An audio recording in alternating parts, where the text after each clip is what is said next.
Book का नाम Indian economic development segment है पूरा, Indian economic development. Indian economic development में पहले हमने क्या पढ़ा, इंडियन इकोनॉमी फ्रॉम 1947 टिल, पहले Indian economy on the eve of independence, फिर 1947 टिल 1990, फिर न्यू इकोनॉमिक पॉलिसी। तो न्यू इकोनॉमिक पॉलिसी क्या है, 1991 ऑनवर्ड्स। तो बेसिकली पहले पूरी टाइमलाइन समझे कि इंडियन इकोनॉमी के तब क्या हालात थे at the time of independence, फिर क्या मतलब जब प्लानिंग कमीशन सेटअप हुआ क्या स्टेप्स लिए, फिर उसके बाद अब क्या चलता जा रहा है, क्या रिफॉर्म्स करे जा रहे हैं। फिर एक नेक्स्ट सेगमेंट शुरू हुआ, current challenges facing the Indian economy. तो current challenges facing the Indian economy की कैसे कैसे क्या क्या चैलेंजेस हैं और उनको कैसे टैकल किया जा रहा है थ्रू डिफरेंट पॉलिसीज और steps taken by the government, कितने वो सक्सेसफुल रहे कितने नहीं रहे। तो current challenges facing the Indian economy में सबसे पहले था पॉवर्टी, जो इस साल के लिए आपके कोर्स से डिलीट हो गया, but that is one of the major issue which the government is facing, how to alleviate poverty. तो उसके लिए पॉवर्टी एलिविएशन प्रोग्राम्स है बहुत सारे, सेल्फ एम्प्लॉयमेंट जनरेशन के लिए या वेज या जॉब्स क्रिएट करने के लिए, but poverty is one of the biggest challenge और the threat which the economy is facing. फिर ह्यूमन कैपिटल फॉर्मेशन, सब इंटर रिलेटेड है, क्योंकि ह्यूमन कैपिटल फॉर्मेशन होगा, लोगों के स्किल्स एनहांस होंगे तो वो वेल इक्विप्ड होंगे, बेटर जॉब्स के लिए एलिजिबल होंगे, उनके इनकम लेवल्स इंक्रीज होंगे, तो पॉवर्टी रिड्यूस होगी ऑटोमेटिकली। अब रूरल डेवलपमेंट, नेक्स्ट चैलेंज क्या है, रूरल डेवलपमेंट। तो रूरल डेवलपमेंट में क्या हो रहा है, कह रहे because majority of the population is living in the rural areas, so it is very very important to develop the rural areas। तो रूरल डेवलपमेंट पे फोकस किया जाएगा, क्योंकि अर्बन एरियाज में रिलेटिवली लोगों के पास रिसोर्सेज ज्यादा होते हैं to buy their basic necessities, basic means of living, तो they can take care of themselves relatively better as compared to rural areas, क्योंकि majority of the people are in rural areas and majority of the people who are below the poverty line are also in rural areas। तो government का ज्यादा focus किस पे होना चाहिए, urban areas पे या रूरल एरियाज पे। अगर गवर्नमेंट का ऑब्जेक्टिव है वेलफेयर मैक्सिमाइजेशन और to ensure that there is reduction in inequalities of income, तो government should focus on those who cannot buy the basic necessities on their own। जो खरीद सकते हैं उनको तो छोड़ो ना, वो तो कर ही लेंगे, वो और कुछ नहीं तो वो प्राइवेट सर्विसेज अवेल कर लेंगे, दे कैन अफोर्ड। जो नहीं कर सकते उन पे ज्यादा फोकस होना चाहिए गवर्नमेंट का, हमेशा होगा भी। तो इसलिए रूरल एरियाज पे फोकस करना, रूरल डेवलपमेंट एक again current challenges facing the Indian economy में एक इंपॉर्टेंट चैलेंज है which the economy with which the government is facing। rural development of rural areas, why rural areas are being like targeted or the focus is being given to rural areas, because they need more attention, they need more help as compared to the urban areas। तो क्या पढ़ेंगे हम इसमें, rural development के लिए क्या steps लिए government ने, कितने वो सक्सेसफुल थे कि नहीं थे। In India, majority of the poor people live in rural areas, majority of the poor people live in rural areas where they do not have access to the basic necessities of life। Around 22% of our total population still lives below the poverty line, almost 22%। Agriculture with maximum share of rural economy has grown at a meager rate of 2.7% in the last 50 years। Majority of the people, they live in rural areas, majority of the poor, they live in rural areas। Rural areas में जो major focus है वो primary sector पे है, secondary पे है या tertiary पे है, primary sector because of low level of education. और कह रहे हैं एग्रीकल्चर का जो ग्रोथ रेट है वो तो बहुत ही लो है, तो इसलिए तो एग्रीकल्चर अब्सॉर्ब भी नहीं कर पा रहा, एक्सेस पॉपुलेशन को ज्यादा जॉब्स क्रिएट नहीं हो पा रही.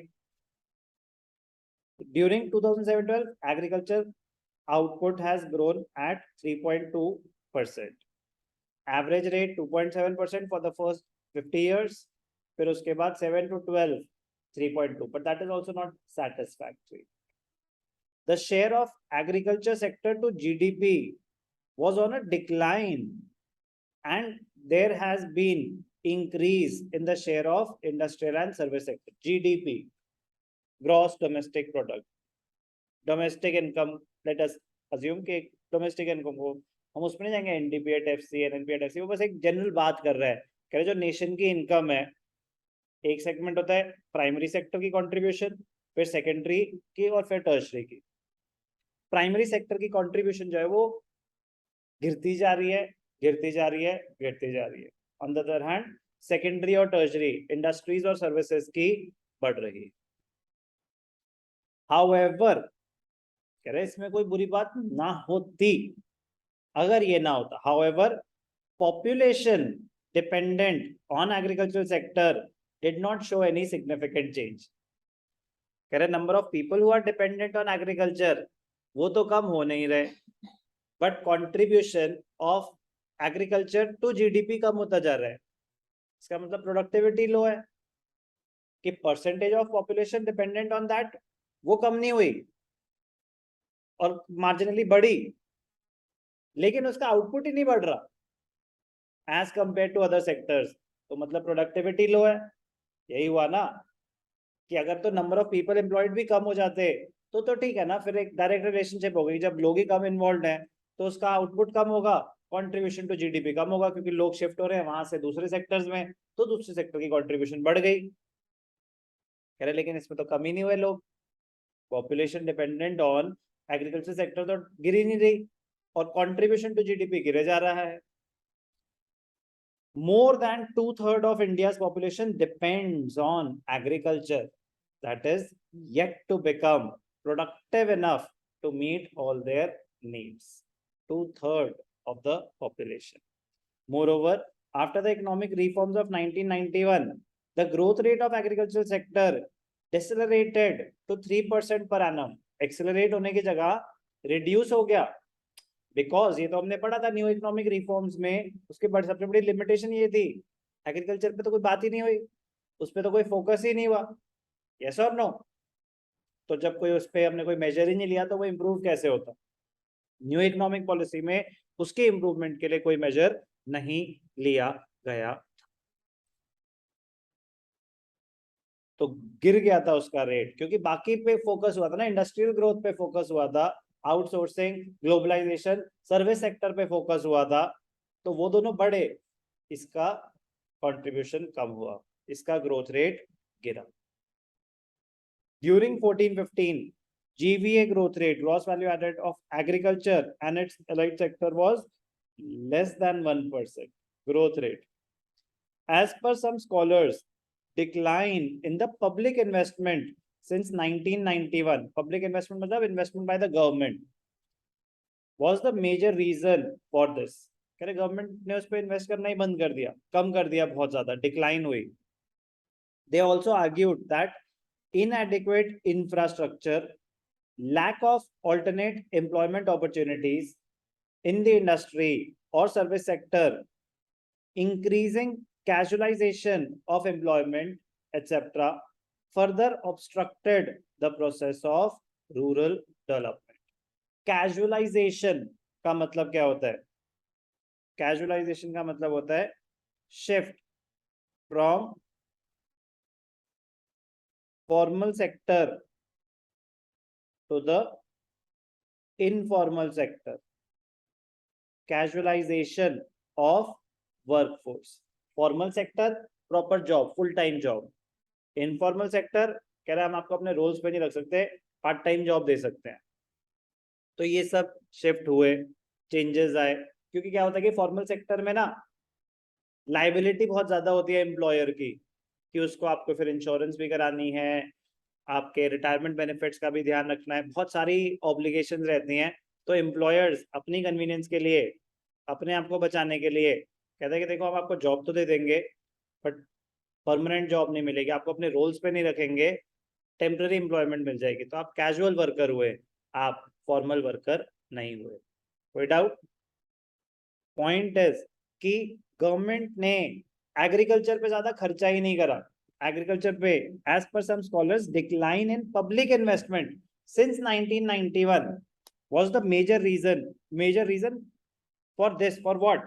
For the low growth rate of the agricultural sector. They also argued that inadequate infrastructure facilities नहीं है proper, lack of alternate employment opportunities, कि लोगों के पास कोई और alternate opportunities होती तो फिर ज्यादा लोग agriculture पे dependent ही ना रहते, वो भी नहीं create करी। Increasing casualization of employment, so these were the reasons which further obstructed the process of rural development. So real progress of India is possible only when rural areas and rural people are developed. कह रहे Indian economic development करनी है तो पहले rural areas को target किया जाए। Rural areas develop होंगे तो ऑब्वियसली इंडिया भी डेवलप होगा ही होगा। इंडियन इकोनॉमिक डेवलपमेंट का ही तो पार्ट होगा रूरल डेवलपमेंट भी, तो that will definitely lead to the overall development of the nation. So overall growth of India could be achieved. तो कैसे करेंगे रूरल डेवलपमेंट, वो हम अब सीखेंगे।